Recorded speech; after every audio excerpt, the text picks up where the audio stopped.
Does anyone like my analog horror stories? And also, this one wouldn't be like my other ones anyways. The tape opens with the sound of footsteps crunching on broken glass. A flashlight beam cuts through the dark, jittering with every step. Two voices, one male, one female. Evan, you still recording? Mara, yeah, timestamp. November 2nd, 2025, 11:32 p.m., abandoned St. Clair Hospital. The light sweeps across the entrance, rusted doors.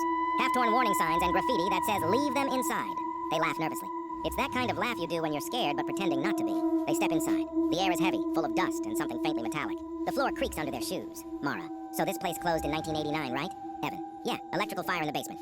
Some files said a few patients never... He stops. The flashlight flickers. There's a sound, not quite a whisper. More like a soft dragging, something scraping, gently against the tile from down the hall. They both freeze. Mara, that was you, right? Evan, no. Silence. They follow the sound. Each hallway looks the same, long, narrow, lined with rooms that smell like rust and mold. The exit sign at the end of the corridor still glows red. It flickers in a steady rhythm, like a pulse.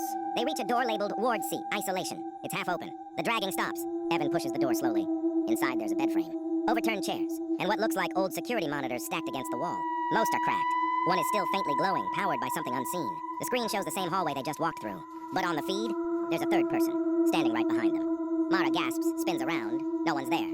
Just empty space and flickering light. Evan breathes out, shaking. It's looping, right? Just old footage. The screen flickers again. Now it's showing them live. Only now the figure isn't behind them. It's in the room. Between them. Neither of them move. The camera catches it. A shape, tall, blurred, head slightly tilted like it's listening. It's standing in the far corner, where the shadows are thickest. Mara whispering, "Evan, we need to go." They back toward the door. The figure doesn't move. The monitor crackles. For one frame, it looks closer. Another flicker. Closer still. The flashlight shakes in Evan's hand. He drops it. The camera tumbles, landing sideways. The view is crooked, half on the floor, half on the doorframe. You can see their feet shuffling fast. The door slams shut on its own. Something heavy drags across the floor, metal scraping tile. Then silence again. The camera keeps recording. 30 seconds of static. Then a single frame. Mara, standing still in the hallway, facing the camera. Her head tilted just like the figures. Her eyes completely white. Follow me for a part 2. Part 2. The timestamp on the screen flickers from 11:47 p.m. to 2:17 a.m. Evan's voice whispers off screen, shaky, distant. She's not moving. The tape cuts out. When it comes back, the hallway is empty. The flashlight is on the floor, still glowing faintly. And faintly, from the end of the hall, a voice says, "Keep recording." Then the screen goes black. The tape begins with static again. A long pause. Then a sudden click. Someone pressing record. The timestamp reads November 3rd, 2025, 4:11 a.m. The camera is in the same building. But this time it's someone else holding it. Voice, unknown male. "This is Officer Grant. We're doing a sweep. 2 missing persons, Evan Ramirez and Mara Keller. Found their car outside the east wing. Doors unlocked. His flashlight scans the walls. The graffiti is still there, but something's changed. The words 'Leave them inside' are smeared over with black paint. Beneath it, someone scrawled fresh letters.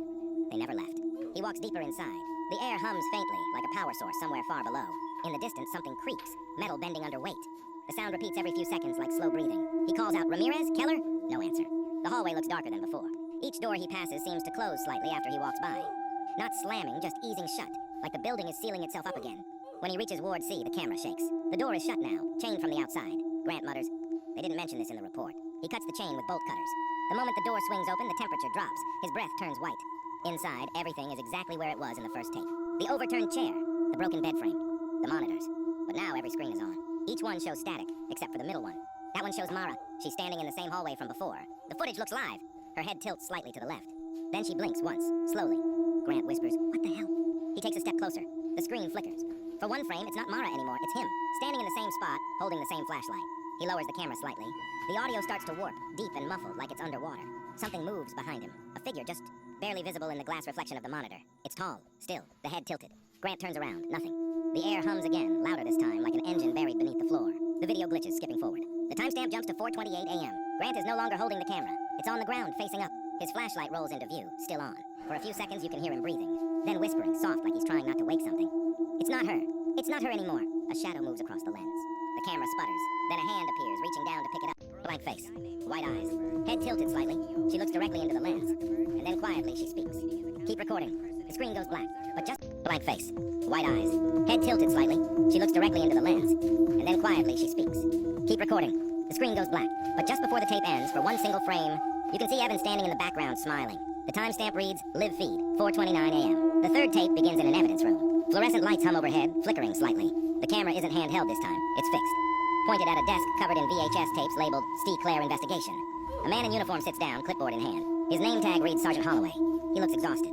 Review log, November 6, 2025, 10:17 a.m. We're reviewing footage from the Ramirez-Keller case. Officer Grant's camera recovered 2 days ago near the east stairwell. No sign of him. He inserts the first tape. Static fills the screen for a moment. Then the footage of Evan and Mara begins to play. The laughter, the flickering flashlight, the discovery of Ward C. But something's wrong. The video doesn't look the same. The static patterns aren't random anymore. They're pulsing. Slowly, like a heartbeat. Holloway leans forward, rewinds, and plays it again. The same rhythm.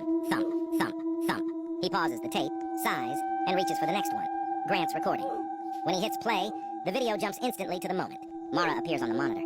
The room's temperature on the playback file drops 4 degrees. You can hear the hum of the lights waver. Then without warning, the monitors in the footage turn off, and the screen goes black. Holloway frowns. That wasn't in the report. He rewinds. Plays again. Same thing. The monitors shut off before the camera falls. He fast forwards. The screen remains black, but the audio keeps running. There's whispering now. At first it's just muffled words. Then it becomes clearer, layered. Like more than one voice speaking the same sentence at different pitches. Don't rewind it. Holloway freezes. The words came from the speakers. He ejects the tape immediately, but the TV doesn't stop. The screen flickers back on by itself. Now it's showing the evidence room. Same desk, same man, same tape. Only the footage is slightly delayed. A 2-second lag. Between what he does and what's shown. He waves his hand. The image follows. Late. Then a second version of him appears in the frame, standing behind the seated one. Head tilted. The power in the room cuts out. The only light left is from the TV. The camera on the desk keeps recording. You can hear Holloway's chair scrape as he stands up, breathing fast. He whispers, "Who's there?" No answer, just faint static. He moves toward the door. It doesn't open.